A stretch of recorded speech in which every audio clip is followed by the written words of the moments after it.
Good evening friends, welcome to my channel. UKPSC prelims 2024 के लिए हमने एक सीरीज़ स्टार्ट कर रखी है, जिसमें आज के लेक्चर में हम प्राचीन भारत की बात करेंगे, जिसमें प्राचीन भारत से संबंधित सभी महत्वपूर्ण प्रश्न देखेंगे जो यूकेपीएससी के लिए अत्यधिक महत्वपूर्ण सिद्ध होगी। चलिए दोस्तों, शुरू करते हैं लेक्चर को। इतिहास का पिता किसको कहा जाता है? तो दोस्तों ये कहा जाता है हेरोडोटस को। हेरोडोटस साहब जो है, इनको हम हिस्ट्री का पिता कहते हैं। आग का आविष्कार जो है ये पूरा पाषाण काल में हुआ था। कृषि और पहिए का आविष्कार जो है ये हुआ था नव पाषाण काल में। अगर दोस्तों आपसे पूछ ले जाए कि आग का आविष्कार कब हुआ था, तो ये हुआ था पूरा पाषाण काल में। और जो कृषि है, साथ में उसके जो पहिया हैं, उसका आविष्कार हुआ था नव पाषाण काल में। चलिए आगे देखते हैं। सिंधु घाटी सभ्यता कैसी है? तो दोस्तों ये एक कांस्य युगीन सभ्यता। तो कैसी सभ्यता है दोस्तों? ये है कांस्य युगीन सभ्यता, जिसको ब्रोंज भी कहते हैं। चलिए आगे देखते हैं। सिंधु घाटी सभ्यता की सबसे प्रमुख विशेषता थी यहाँ की नगर नियोजन व्यवस्था। यहाँ की नगर नियोजन व्यवस्था जो थी वो भारत में आज भी देखने को मिलती है। जब आप भारत के टॉप शहर, जिसमें आता है आपका दिल्ली और चंडीगढ़, जब आप यहाँ पर जाते हो तो आपको इस प्रकार की व्यवस्था देखने को मिलती है, जिस प्रकार की व्यवस्था आपको सिंधु घाटी सभ्यता के समय में देखने को मिलती थी। सिंधु घाटी सभ्यता के लोग जो है ये मुख्यतः कृषि कार्य पर डिपेंड होते थे। इस सभ्यता के लोग जो है गेहूं और जौ की खेती अत्यधिक मात्रा में करते थे। यहाँ की सभ्यता जो थी ये भाव चित्रात्मक थी। ये पेंटिंग करते थे, ये मूर्ति बनाते थे, और मूर्ति इस तरीके से होती थी जो किसी न किसी प्रकार का भाव प्रकट करती थी। आदि मानव सबसे पहले जो है आग जलाना सीखे थे। अगर आपसे पूछ ले जाए कि जो आदि मानव थे सबसे पहले उन्होंने क्या सीखा, तो दोस्तों सबसे पहले इन्होंने सीखा था आग लगाना। सबसे पहला पालतू जानवर जो बनाया था, तो दोस्तों ये था आपका कुत्ता। हड़प्पा सभ्यता रावी नदी के किनारे पर स्थित थी। हड़प्पा की जो खुदाई है ये 1921 में की गई थी दयाराम साहनी द्वारा। हड़प्पा सभ्यता को सिंधु घाटी सभ्यता के नाम से भी जाना जाता है, और ये नाम दिया था जॉन मार्शल ने। अगर आपसे पूछ ले जाए हड़प्पा सभ्यता को सिंधु सभ्यता का नाम किसने दिया था, तो दोस्तों ये दिया था जॉन मार्शल ने। हड़प्पा सभ्यता का जो क्षेत्रफल था ये इसका त्रिभुजा आकार था। इसमें 3 कोन टाइप था। जैसे कि आप बोलोगे तो इसका जो क्षेत्रफल था वो इस तरीके का आपको देखने को मिलता है। इस तरीके का देखने को मिलता है। और उसका जो टोटल एरिया था ये लगभग 13 लाख वर्ग किलोमीटर था। जो इसका एरिया था ये 13 लाख वर्ग किलोमीटर था। और दोस्तों अगर इसका देखा जाए, जो इसका नॉर्थ, साउथ, वेस्ट और ईस्ट, जो इसका ईस्ट था, जो इसका सबसे पूर्वी बिंदु था, ये मेरठ में था। ये मेरठ में था। मेरठ के आलमगीरपुर में। जो वेस्ट है ये है आपका पाकिस्तान में, और जो आपका नॉर्थ वाला पार्ट है ये आपका है कश्मीर में, और जो साउथ वाला ये आपके महाराष्ट्र में। चलिए आगे देखते हैं। लोथल सिंधु घाटी सभ्यता का प्रमुख बंदरगाह था। मोहनजोदाड़ो सिंधु नदी के तट पर स्थित था। मोहनजोदाड़ो की खोज जो है रखाल दास बनर्जी ने की थी, और ये की थी 1922 में। जो मोहनजोदाड़ो होता है इसका अर्थ होता है मृतकों का टीला, क्योंकि यहाँ पर बहुत ज़्यादा व्यक्तियों के कंगाल मिले थे। मोहनजोदाड़ो से प्राप्त प्रमुख जो स्मारक है, तो दोस्तों एक है बृहद स्नानगर, और साथ में है इमारत अन्ननगर। तो दोस्तों यहाँ पर आपको क्या है, एक तो ग्रेट बात देखने को मिले हैं, ठीक। साथ में आपको देखने को मिला है यहाँ पे एक बहुत बड़ा कोल्ड स्टोरेज टाइप का जगह है जहाँ पर अनाज रखा जाता था। अब आगे बात करते हैं कालीबंगा, जिसका शाब्दिक अर्थ होता है काले रंग की चूड़ियाँ। सिंधु घाटी के जो लोग थे ये मात्र देवी की पूजा करते थे, ये मात्र देवी की पूजा करते थे। इससे यह प्रतीत होता है कि ये लोग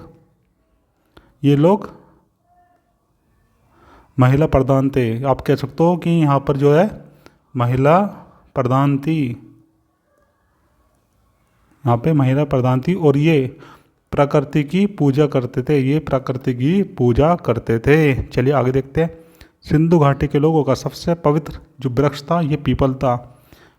इनका जो सबसे प्रिय पशु था तो ये था कुबड़ बाला सांड, जिसको बोला जाता है कि ये भगवान शिव, जिसको कहते थे पशुपति शिव, पशुपति शिव कहते थे, उनका प्रिय वाहन था, जिसको कहते हैं हम नंदी, जिसको कहते हैं हम नंदी, ये इनका प्रिय वाहन था। हड़प्पा के निवासी का मुख्य खेल जो था पासा, ये पासा खेलने में अत्यधिक रुचि रखते थे, जो आज के समय का लूडो जैसा होता है, जो आज के समय का लूडो जैसा होता है। वेदों की संख्या जो है आपको 4 देखने को मिलेगी, जिसमें है सबसे पुराना ऋग्वेद, फिर आता है आपका सामवेद, फिर यजुर्वेद और सबसे नया आपका अथर्ववेद। सबसे प्राचीन वेद जो है आपका यह है ऋग्वेद। ऋग्वेद में जो है आपको 10 मंडल देखने को मिलते हैं, जिसमें 1028 सूक्तियाँ होती है और 10,580 मंत्र देखने को मिलेंगे। गायत्री मंत्र ऋग्वेद के 3रे मंडल में लिखा गया है, जो आपके सूर्यदेव को समर्पित है, जो सूर्यदेव को समर्पित है। ऋग्वेद में सबसे पवित्र नदी जो है ये सरस्वती को बताया गया है, जिसका सबसे ज़्यादा जिक्र किया गया है। ऋग्वेद में वर्णित सबसे महत्वपूर्ण देवता जो आपका इंद्र देखने को मिलता है, क्योंकि इंद्र जो है बारिश के देवता है, ये आपके बारिश के देवता है। और जो फसल अच्छी होती है उसके लिए, जो कृषि अच्छी होती है उसके लिए बारिश की अत्यधिक आवश्यकता होती है। आप इस तरीके से कह सकते हैं कि जो सिंधु घाटी की सभ्यता के लोग थे या फिर जो वैदिक सभ्यता के लोग थे, ये क्या है, ये बहुत ज़्यादा प्रैक्टिकल थे, जिस चीज़ को व्यवहारिक में देखते थे उस पर ही ज़्यादा विश्वास रखते थे। चलिए आगे देखते हैं।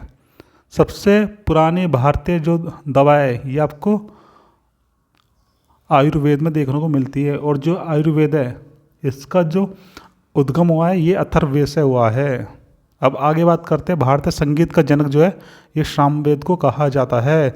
सामवेद का प्रथम लेखक जो है ये रहा है आपका जैमिनी। सबसे प्राचीन एवं प्रमाणित पुराण जो है मत्स्य पुराण है। दोस्तों हमारी वैसे तो 18 पुराण है, जिसमें सबसे ज़्यादा प्रसिद्ध और प्रमाणित मानी जाती है इसको मत्स्य पुराण कहते हैं। मत्स्य पुराण में सातवाहन वंश की जानकारी भी हमें प्राप्त होती है।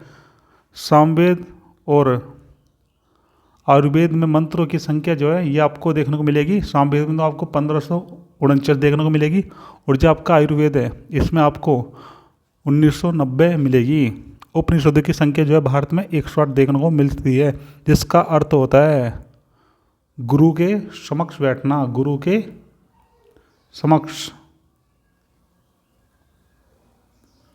समक्ष बैठना। भारत का प्रसिद्ध वाक्य जो आपका सत्यमेव जयते है ये लिया गया है मुंडक उपनिषद से। तो दोस्तों अगर आपसे पूछ ले जाए कि भारत का जो राष्ट्रीय वाक्य है जो सबसे ज़्यादा प्रसिद्ध है सत्यमेव जयते, ये कहाँ से लिया गया है, तो आप बता देना ये मुंडक उपनिषद से लिया गया है। 1000 से 600 ईसा पूर्व के समय को उत्तर वैदिक काल कहते हैं, और 1600 से 1000 के जो टाइम है, जो ईसा पूर्व का टाइम है, इसको हम वैदिक काल कहते हैं, इसको हम वैदिक काल कहते हैं।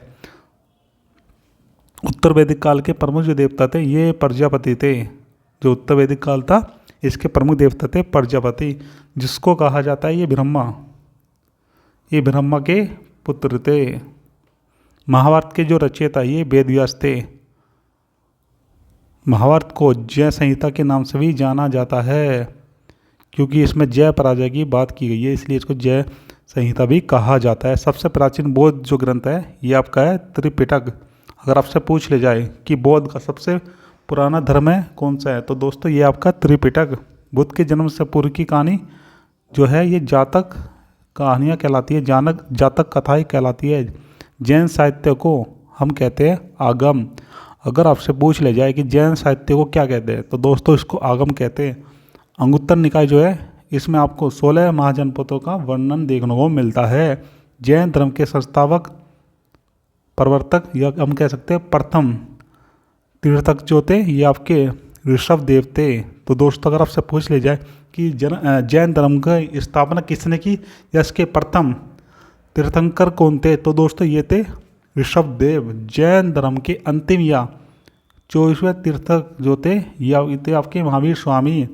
दोस्तों अगर आपसे पूछा जाए कि जैन धर्म को सबसे ज़्यादा प्रसिद्ध किसने किया या उसके जो अंतिम तीर्थंकर जो कौन थे, तो दोस्तों ये थे आपके महावीर स्वामी। महावीर स्वामी का जो जन्म है ये 540 ईसा पूर्व में हुआ था और ये हुआ था वैशाली के कुंडल ग्राम में। जैन धर्म का वास्तविक संस्थापक जो है महावीर स्वामी को माना जाता है, क्योंकि इन्हीं के समय से ही जैन धर्म एक अलग बुलंदियों में पहुंचा था और इसे विश्व ख्याति प्राप्त हुई थी। जो महावीर थे इनके पिता का नाम सिद्धार्थ था और इनकी माता का नाम था त्रिशला। इनकी माता का नाम था त्रिशला और इनकी जो पत्नी थी इसका नाम था यशोदा। महावीर के बचपन का नाम जो था, तो दोस्तों इनके बचपन का नाम था वर्धमान। महावीर को ज्ञान की प्राप्ति जो है ऋजुपालिका नदी के किनारे साल वृक्ष के नीचे हुई थी।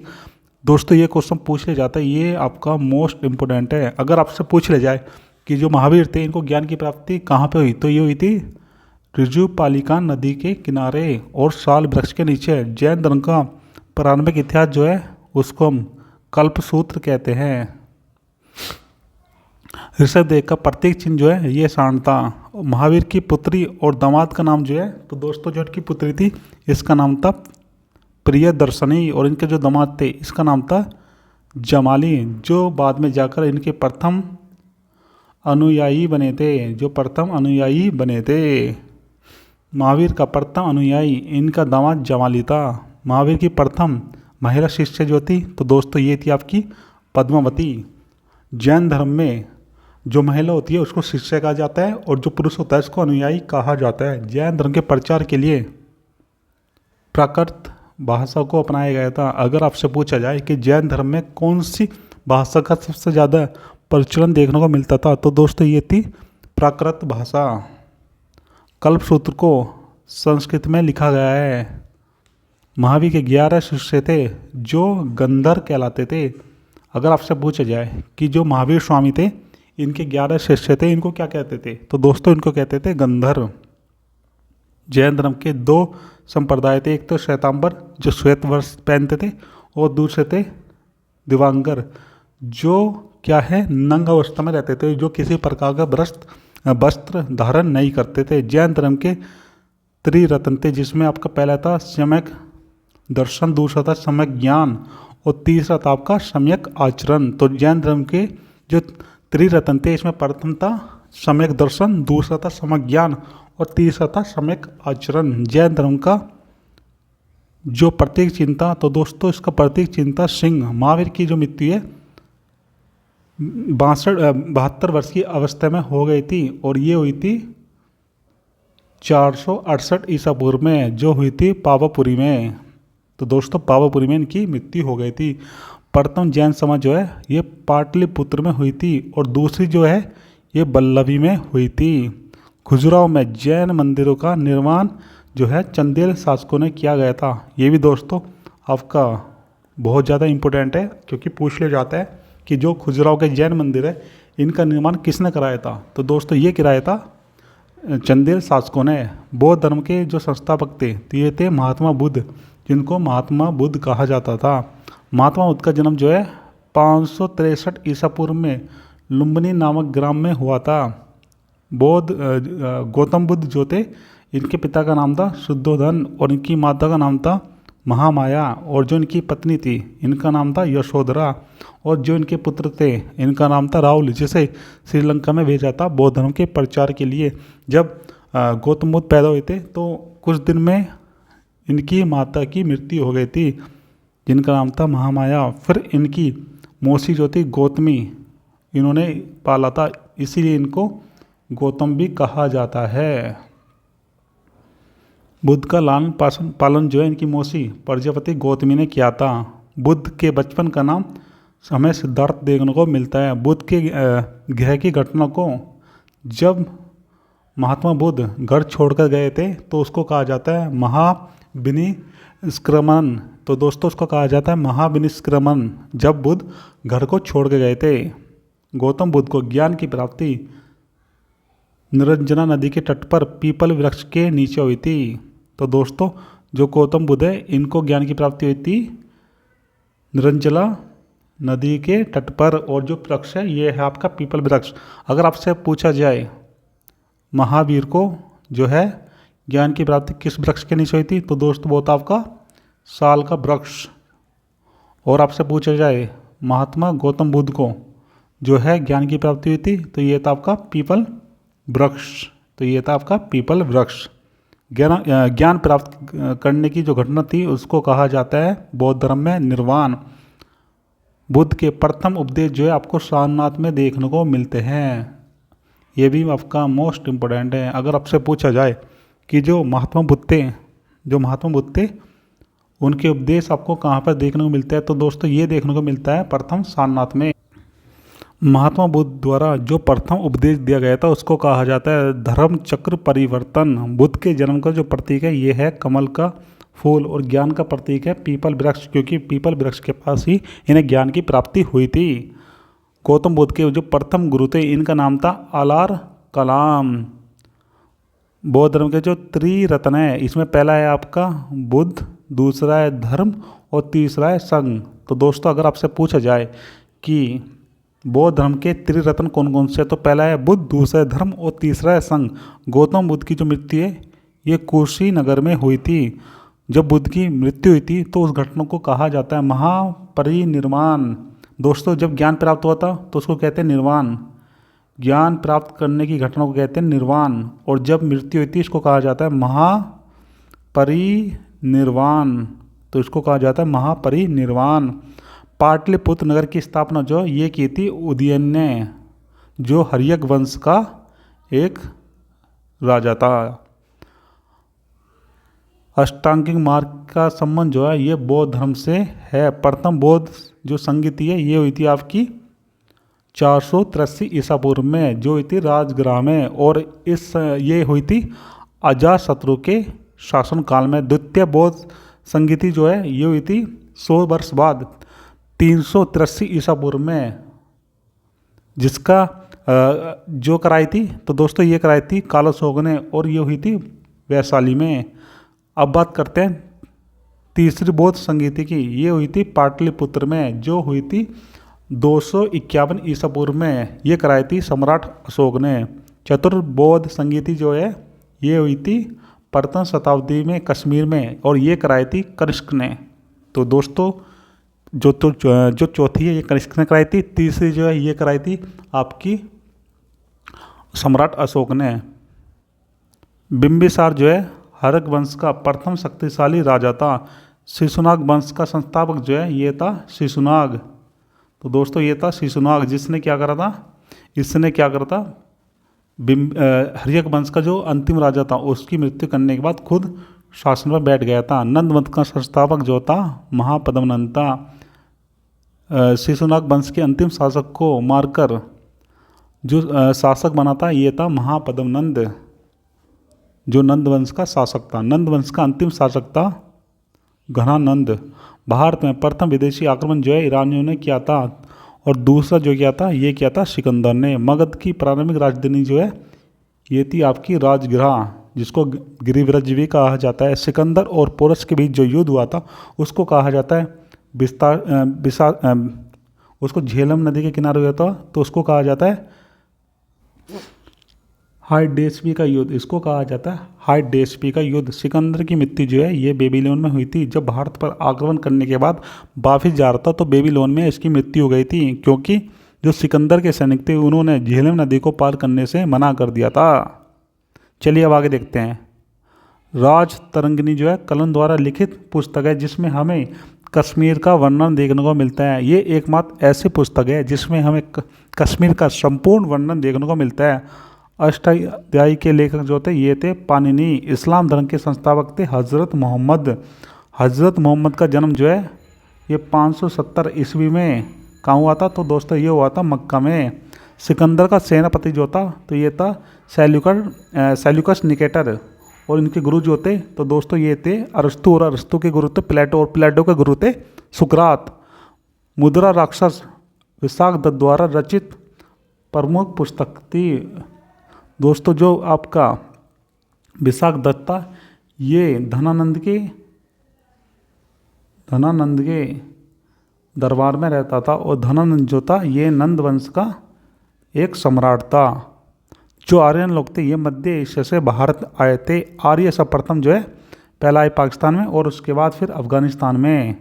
आर्य की मूल भाषा जो है संस्कृत थी। दोस्तों अगर आपसे पूछा जाए जो आर्य है इनकी मूल भाषा क्या थी तो दोस्तों ये थी संस्कृत। मूर्ति पूजा का प्रारंभ जो है उत्तर वैदिक काल में हमें देखने को मिलता है। इस्लाम जगत में खलीफा पद को समाप्त करने वाला जो प्रथम शासक था तो दोस्तों ये था मुस्तफ़ा कलाम पाशा। मौर्य वंश के संस्थापक थे आपके चंद्रगुप्त मौर्य, जिन्होंने 345 ईसा पूर्व में जन्म लिया था। चंद्रगुप्त मौर्य धनानंद को पराजित करके मौर्य वंश के सम्राट बने थे। अर्थशास्त्र के जो लेखक थे जिन्हें कहा जाता चाणक्य, ये चंद्रगुप्त मौर्य के दरबारी महामंत्री थे। ये महामंत्री थे। इनको हम कौटिल्य के नाम से भी जानते हैं, जिनको हम कौटिल्य के नाम से भी जानते हैं, जिसको हम विष्णुगुप्त के नाम से भी जानते हैं। चलिए अब आगे देखते हैं। अर्थशास्त्र की तुलना जो है अरस्तु के पॉलिटिक्स और मैकियावेली के प्रिंस से किया जाता है, लेकिन जब हम इन तीनों की तुलना करते हैं तो हमें पता चलता है जो अर्थशास्त्र है ये इनसे 100 गुना अव्वल दर्जे का है। चंद्रगुप्त मौर्य के गुरु जो है और महामंत्री चाणक्य थे। चंद्रगुप्त के दरबार में आने वाला यूनानी जो था जिसका नाम था मेगास्थनीज। चंद्रगुप्त की मृत्यु जो है श्रवणबेल गोल में हुई थी, क्योंकि ये भी जैन धर्म के अनुयायी थे और इन्होंने जो है भूख प्यास से रहकर संलेखना विधि से अपने प्राण त्याग देते। इंडिका पुस्तक के लेखक है मेगास्थनीज, जिसमें भारत का वर्णन मिलता है। भारत में शिलालेख का प्रचलन जो है अशोक ने शुरू किया था। सांची का स्तूप जो है ये अशोक ने बनाया था, जो आपके मध्य प्रदेश में स्थित है। ये वेरी इंपॉर्टेंट क्वेश्चन है। श्रीनगर की स्थापना भी अशोक द्वारा की गई थी, जो बितास्ता नदी के तट पर है। दोस्तों कौन सी नदी के तट पर? यह है बितास्ता नदी के तट पर। अशोक को प्रियदर्शनी के नाम से भी जाना जाता है, क्योंकि ये सबसे प्रिय था देवों में। इसे देव प्रिय भी कहते थे, क्योंकि ये देवों में सबसे प्रिय था। अशोक ने बौद्ध धर्म के प्रचार के लिए अपने पुत्र महेंद्र और जो पुत्री थी संघमित्रा को कहाँ भेजा था तो दोस्तों ये भेजा था श्रीलंका में। ये क्वेश्चन भी वेरी इंपॉर्टेंट है, आपसे पूछ लिया जाएगा कि जो अशोक थे उन्होंने बौद्ध धर्म के प्रचार के लिए जो है अपने पुत्र और पुत्री जिसका नाम था महेंद्र और संघमित्रा को कहाँ भेजा था तो दोस्तों ये भेजा था श्रीलंका में। ये भी इम्पोर्टेंट है। अशोक के शिलालेख को सब प्रथम जो पढ़ा था तो ये पढ़ा था जेम्स प्रिंसेप ने। अशोक के कुल शिलालेखों की संख्या क्या है तो दोस्तों यह है 14। कलिंग युद्ध के बाद अशोक के धर्म स्वीकार कर लिया था, क्योंकि वहाँ पर देखा अशोक ने कि यहाँ पर कत्ले आम हो चुका है। तो इसके बाद इसने क्या करा था, इसके बाद अशोक ने जो है धर्म की नीतियों का स्वीकार कर लिया था। मौर्य वंश का जो अंतिम शासक था तो दोस्तों ये था बृहद्रथ। शुंग वंश का जो संस्थापक है पुष्यमित्र शुंग, जिसने क्या है बृहद्रथ को मारकर शुंग वंश की स्थापना कर दी थी। अब बात करते हैं शक वंश का प्रारंभ जो है तनिष्क ने किया था। नागार्जुन को भारत का आइंस्टीन कहा जाता है। अगर आपसे पूछ ले जाए कि भारत का आइंस्टीन किसको कहा जाता है तो दोस्तों ये है नागार्जुन। गुप्त वंश का संस्थापक जो है ये है आपका श्रीगुप्त। भारतीय इतिहास में गुप्त काल को स्वर्ण युग के नाम से जाना जाता है, क्योंकि इस समय जो है हमारी राजनीतिक स्थिति भी बहुत बेहतर थी, साथ में आर्थिक स्थिति भी बहुत अच्छी थी और धार्मिक स्थिति भी बहुत अच्छी थी, क्योंकि इसी समय भारत में वैष्णव धर्म अपने चरमों उत्कर्ष पे था। नालंदा विश्वविद्यालय की स्थापना जो है कुमारगुप्त द्वारा की गई थी। दोस्तों आपसे पूछा जाए अगर कि नालंदा विश्वविद्यालय जो है इसकी स्थापना किसने की थी तो दोस्तों इसकी स्थापना की थी कुमारगुप्त ने। चीनी यात्री हुएनसांग जो है हर्षवर्धन के शासनकाल में भारत आया था। हर्षवर्धन का जो दरबारी कवि था इसका नाम था बाणभट्ट। पल्लव वंश का संस्थापक था सिंह विष्णु। राष्ट्रकूट वंश के संस्थापक थे दंती दुर्ग। विक्रमशिला विश्वविद्यालय की स्थापना धर्मपाल ने की थी। तो दोस्तों आपने देखा शिक्षा में भी किस प्रकार से गुप्त और पाल वंश ने एक अत्यधिक उत्कृष्ट कार्य किया था। जो विक्रमशिला विश्वविद्यालय ये आपके बिहार में स्थित थी, ये आपके बिहार में स्थित थी। आगे बात करते हैं पाल वंश का संस्थापक जो है तो दोस्तों ये थे गोपाल। गीत गोविंद के रचयिता थे जयदेव। महमूद गजनवी ने 1025 ईस्वी में सोमनाथ मंदिर पर आक्रमण किया था। तो दोस्तों ये जो सोमनाथ मंदिर है ये आपके गुजरात में था, ये आपके गुजरात में स्थित था। जब ये यहाँ से गया तो इसने कत्ले आम मचा दिया और अत्यधिक चोरी चकारी की। चलिए अब आगे देखते हैं। गढ़वाल वंश का जो संस्थापक है ये है आपका चंद्रदेव। चौहान वंश का संस्थापक था वासुदेव। चौहान वंश का अंतिम शासक था पृथ्वीराज तृतीय। तराइन का प्रथम युद्ध जो है पृथ्वीराज तृतीय और मोहम्मद गौरी के बीच 1991 में लड़ा गया था, जिसमें पृथ्वीराज चौहान जीत गया था, किंतु पृथ्वीराज चौहान ने मोहम्मद गौरी को छोड़ दिया था। फिर क्या हुआ, फिर एक साल बाद हुआ तराइन का दूसरा युद्ध, जिसमें मोहम्मद गौरी ने पृथ्वीराज चौहान को हरा दिया और उसको अपने साथ गजनी ले गया। पृथ्वीराज रासों के रचयिता थे चनवरदाई, जो पृथ्वीराज चौहान के राज्य कवि थे। जब गौरी पृथ्वीराज चौहान को गजनी ले गया था तो साथ में चंद्रभाई दाई को भी ले गया था। ऐसा कहा जाता है कि गजनी में जाकर जो है मोहम्मद गौरी ने पृथ्वीराज चौहान की दोनों आंखें फोड़ दी थी, परंतु चंद्रभाई दाई की सहायता करने से उसने क्या करा, मोहम्मद गौरी को मार दिया था। खजुराहो के मंदिर का निर्माण जो है चंदेल शासकों ने करवाया था। मौर्य शासन में प्रचलित मुद्रा का नाम था पन। अगर आपसे पूछा जाए जो मौर्य वंश था इस समय जो प्रचलित मुद्रा थी इसका नाम क्या था, तो दोस्तों इसको कहते थे पन। चलिए अब आगे देखते हैं। बिंबिसार के समय मगध की राजधानी क्या थी, तो दोस्तों ये थी राजगृह। योग दर्शन तथा संत दर्शन के जो प्रवर्तक है थे ये थे योग दर्शन के तो थे आपके पतंजलि, और इन्हीं के नाम से ही आजकल हमें एक ब्रांड देखने को मिलती है जिसको बाबा रामदेव चलाते हैं, और बाबा रामदेव ही योगा का प्रचार भी करते हैं। और दूसरा है आपके कपिल मुनि, जिन्होंने संत दर्शन की स्थापना की थी। न्याय दर्शन तथा पूर्व मीमांसा दर्शन के जो प्रवर्तक थे, तो दोस्तों जो न्याय दर्शन के इनके थे गौतम, और जो आपका है पूर्व मीमांसा इसके प्रवर्तक थे आपके जैमिनी। चलिए आगे देखते हैं। नागार्जुन जो है ये शून्यवाद के प्रतिपादक थे। मदुराई स्थित मीनाक्षी मंदिर का निर्माण मथुरा नरेश तिरुमलाई नायक ने कराया था। ये आपका मोस्ट इम्पोर्टेंट क्वेश्चन है, क्योंकि पूछ लिया जाता है कि मदुराई स्थित मीनाक्षी मंदिर का निर्माण किसने कराया था, तो दोस्तों ये कराया था मथुरा नरेश तिरुमलाई नायक ने। चलिए आगे देखते हैं। कोणार्क के सूर्य मंदिर का निर्माण नरसिंह देव प्रथम ने कराया था। ये भी आपका मोस्ट इम्पोर्टेंट है, जो आपका है उड़ीसा में, ये आपके उड़ीसा में स्थित है। तंजौर में बृहदेश्वर मंदिर का निर्माण राजा राज प्रथम ने करवाया था। दोस्तों ये भी आपका मोस्ट इम्पोर्टेंट है। माउंट आबू पर्वत पर स्थित दिलवाड़ा का प्रसिद्ध जैन मंदिर का निर्माण भीम प्रथम ने करवाया था, और इनके जो सामंत थे विमल, इन्होंने इसमें सहयोग दिया था। आचार्य विट्ठल नाथ ने अष्टछाप की स्थापना की थी।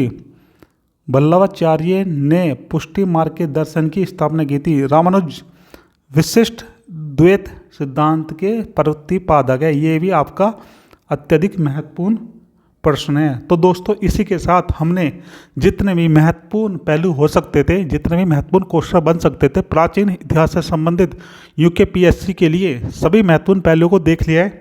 दोस्तों अगर आपको हमारी वीडियो अच्छी लगती है तो प्लीज़ चैनल को सब्सक्राइब कीजिए, इससे हमें मोटिवेशन मिलता है और वीडियो बनाने के लिए एक अलग सा जोश प्रदान होता है। साथ में लाइक कीजिए, कमेंट कीजिए, वीडियो को शेयर कीजिए, और वीडियो देखने के लिए थैंक यू सो मच।